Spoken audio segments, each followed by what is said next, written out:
महोदयाने लिखित उत्तर दिलेलं आहे, ते तोंडी उत्तर दिलेलं आहे, ते कारवाई करू वगैरे वगैरे हे नेहमीचीच उत्तर असतात, त्यात काही नवीन नाही. पण मंत्री महोदय, आपल्याला आता मुंबईमध्ये कुठे काय डान्स बार वगैरे आहेत ते माझ्या आयुष्यात कधी मी बघितले नाहीत, परंतु तुम्ही रात्रीच्या वेळेला एकदा पनवेलला जा आणि दिवसाचे एकदा जाऊन बघा. दिवसाचे संपूर्णपणे अध्यक्ष महोदय ते सगळे धाबे, ते बार, ते हॉटेल्स पूर्णपणे बंद असतात. एकही हॉटेल उघडं नाही. परंतु पनवेलच्या बाजूनं मुख्यमंत्री महोदय तुम्ही रात्रीचा प्रवास करून बघा. हा रात्रीचा प्रवास करत असताना आत बाहेर कुठे जायची गरज नाही, मेन हायवेतच मी बोलतोय. दोन्ही बाजूनं इतक्या सगळा दुसरा लखलखाट, ते संपूर्णपणे लाइटिंग, तो सगळा आवाज, ते सगळं पब्लिक, हे रस्त्यावर कुठल्या प्रकारचा ऑर्केस्ट्रा बघायला येतं मंत्री महोदय? त्या ठिकाणी कुठलाही ऑर्केस्ट्रा नाही, तर लेडीज बारच त्या ठिकाणी चालतात, डान्स बारच चालतात. हे खात्रीपूर्वक. आता तुमच्यातला कोणतरी लगेच म्हणेल तुला कसा काय माहिती, तू गेला होतास काय? माझ्या आयुष्यात मी कधी गेलेलो नाही. पण दिवसा एकदा जा आणि रात्री एकदा जा, आपल्याला आपोआप फरक जाणवेल. काही वेगळी चौकशी करण्याची गरज नाही. आणि म्हणून खरोखर जर आपल्याला याच्यावर बंदी आणायची असेल तर आपण या विषयामध्ये एकदा खात्री करून कठोर कारवाई कराल का? नाही अध्यक्ष महोदय, आपल्याला कल्पना आहे की या राज्याच्या विधानसभेमध्ये माननीय आर पाटील साहेब असताना आपण डान्स बार बंदीचं विधेयक आणलं आणि आपण डान्स बार बंदी केली. त्यानंतर सर्वोच्च न्यायालयाने ते आपलं विधेयक हे निरस्त केलं. ते निरस्त केल्यानंतर मी मुख्यमंत्री असताना पुन्हा आपण नव्याने विधेयक आणलं आणि पुन्हा डान्स बार बंदी केली. पुन्हा ते सर्वोच्च न्यायालयामध्ये गेलं आणि सर्वोच्च न्यायालयाने ते निरस्त करताना त्यावेळी हे सगळे जे डान्स बारचे मालक आहेत यांनी त्या ठिकाणी असं सांगितलं की आम्हाला डान्स बार नाही, आम्हाला ऑर्केस्ट्रा बार चालवायचे. मग सर्वोच्च न्यायालयाने त्या संदर्भात आपल्याला निर्देश दिल्यानंतर आपण अत्यंत कडक अशा प्रकारच्या अटी शर्तीचा पुन्हा कायदा केला.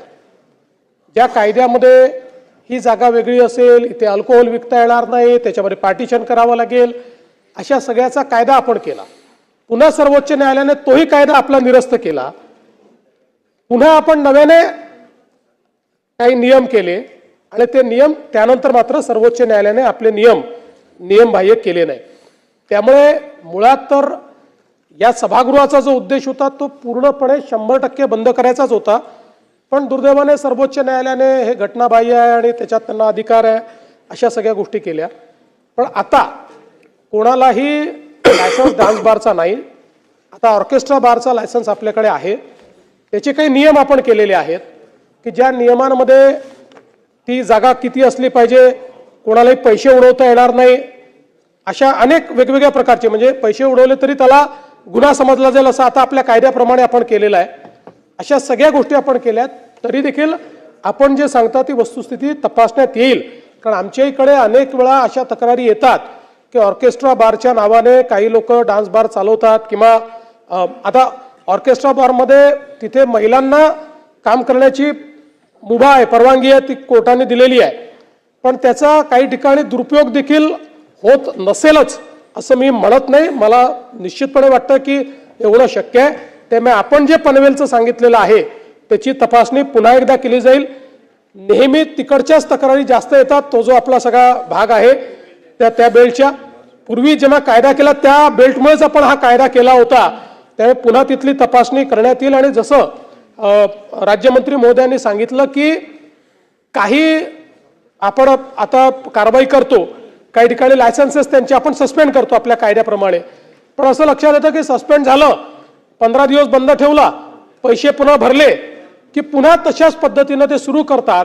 त्यामुळे कालच आम्ही त्याचे आदेश दिलेले आहेत की एकदा सगळ्या निर्णयांची तपासणी करून त्यांना जी काही फेअर सुनावणी असते किंवा प्रिन्सिपल ऑफ नॅचरल जस्टिस असतो याचा एकदा नीट विचार करून 3 वेळा किंवा 5 वेळा असं काहीतरी एक आपल्याला ठरवावं लागेल की जर त्यांचं उल्लंघन झालं तर मात्र मग त्यांना परमनंटली ते बंद करण्याचा कायद्यामध्ये तरतूद करायची.